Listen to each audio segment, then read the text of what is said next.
কে তুমি? মই গোলাম।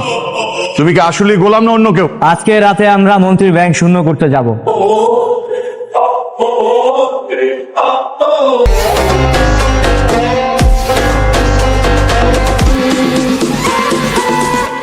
আর কি ঘুমাচ্ছিলেন? কি এত রাতে এতজন ফোন দিচ্ছে কেন? স্যার স্যার আপনার ব্যাংক ডাকাতি হয়েছে। মন্ত্রী ব্যাংকে ডাকাতি হয়েছে? কার এত বড় সাহস?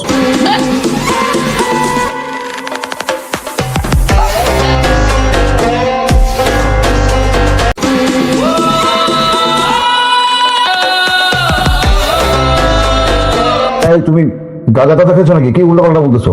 না স্যার, স্যার আপনি ব্যাংকে গেলেই দেখতে পাবেন। আমি আপনাদের টাকা নিয়ে এসেছি, যান আপনারা আপনাদের টাকা বুঝে নেন। যতটুকু টাকা আপনারা হারিয়েছেন ততটুকু টাকা নেবেন।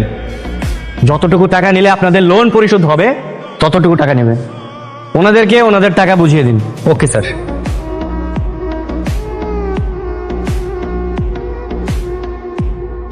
আমার ব্যাংকে ডাকাতি করার সাহস করে? হ্যালো, কি ব্যাপার মন্ত্রী সাহেব? আপনার সাথে দেখা করতে গেলাম, আপনি আমাদের সাথে দেখা করলেন না। সেজা, তুমি তোমার নিজেকে কি মনে করো? কিং? আরে আপনারা যদি আমাকে কিং বানান, কিং ভাবেন, তাহলে তো আমি কিং।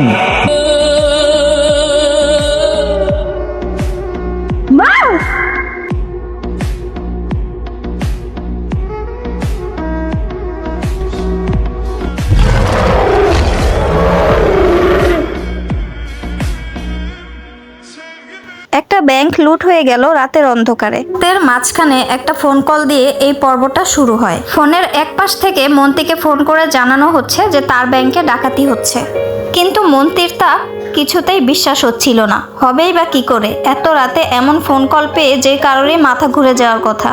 কিন্তু ধীরে ধীরে এই বিষয়টা স্পষ্ট হতে থাকে। এটা তো কোনো চুরি না, পুরো ডাকাতি। সিসি ক্যামেরার লাইন পর্যন্ত কেটে দেওয়া হয়েছে যেন কেউ তাকে ধরতে না পারে।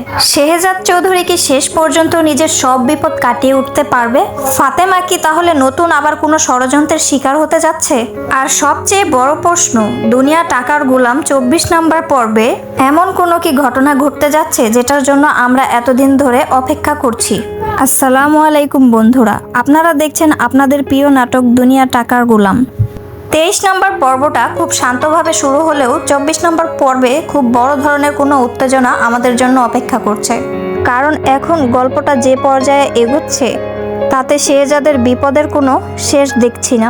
শেহজাদকে দুর্বল করতে হলে সবচেয়ে সহজ উপায় হচ্ছে তার কাছের মানুষদেরকে আঘাত করা। আর শেহজাদ চৌধুরীর জীবনে ফাতেমার গুরুত্ব কতটা সেটা শুরু থেকে নাটকটা যারা দেখছেন তারা খুব ভালো করেই জানেন।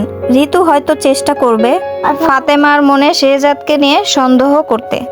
সে হয়তো এমন কোনো তথ্য, ভিডিও বা ছবি ফাতেমার সামনে তুলে ধরবে যেটা দেখে ফাতেমা শেহজাদকে ভুল বুঝতে পারে। বন্ধুরা, এই একটা পর্বই গল্পের মোড়টাকে ঘুরিয়ে দিতে পারে। কারণ ঋতুর পরিকল্পনা যদি হয় ফাতেমা ও শেহজাদের মধ্যে ভুল বোঝাবুঝি তৈরি করা, তাহলে ফাতেমা সত্য খুঁজতে না গিয়ে ঋতুর ষড়যন্ত্রে পা দিয়ে দিলেই গল্প কিন্তু ঘুরে যাবে। আর এইদিকে শেহজাদ চৌধুরীও কিন্তু বসে থাকবে না। আর আমি মনে করি 24 নম্বর পর্বে শেহজাদ চৌধুরীর সেই পুরনো আত্মবিশ্বাসীটা আবার আমরা দেখতে পাবো। সে হয়তো বুঝতে পারবে তাকে ফাঁসানোর জন্য ইচ্ছাকৃতভাবে এগুলো জোগাড় করা হয়েছে। আর তখন শেহজাদ চৌধুরী সরাসরি প্রতিশোধ নেওয়ার বদলে একটা ভাঁজ তৈরি করবে। তখন সে ইচ্ছা করেই এমন একটা খবর ছড়িয়ে দিবে যেটা শুধু আসল ষড়যন্ত্রকারীই জানবে। উদাহরণস্বরূপ মনে করুন শেহজাদ চৌধুরী সবাইকে জানিয়ে দিল গুরুত্বপূর্ণ প্রমাণ সে নির্দিষ্ট কোনো জায়গায় রেখেছে। আর বন্ধুরা, এখান থেকেই শুরু হতে পারে 25 নম্বর গল্পের আসল খেল। রাতের অন্ধকার, একটা নির্জন ঘর আর থমথমে পরিবেশ। হঠাৎ কেউ একজন খুব সাবধানে সেই ঘরে ঢুকলো। দর্শক, তখনও কেউ কিন্তু তার মুখ দেখতে পাচ্ছে না। ক্যামেরায় শুধু তার পায়েরই শব্দ পাওয়া যাচ্ছে। ধীরে ধীরে সে এগিয়ে যাচ্ছে একটা টেবিলের কাছে। আর টেবিলের ড্রয়ারটা খুলতেই ঠিক তখনই ঘরের মধ্যে আলো জ্বলে উঠলো। তো বন্ধুরা, বলেন তো তখন কেমন হবে বিষয়টা? সবাই এই পর্বটি দেখার জন্য অধীর আগ্রহে বসে আছেন, আমিও বসে আছি। তবে আমার মনে হচ্ছে এখানে খুব ভালো কিছুই হবে। দেখার আমন্ত্রণ রইল। সবাই ভালো থাকবেন, সুস্থ থাকবেন। আল্লাহ হাফেজ।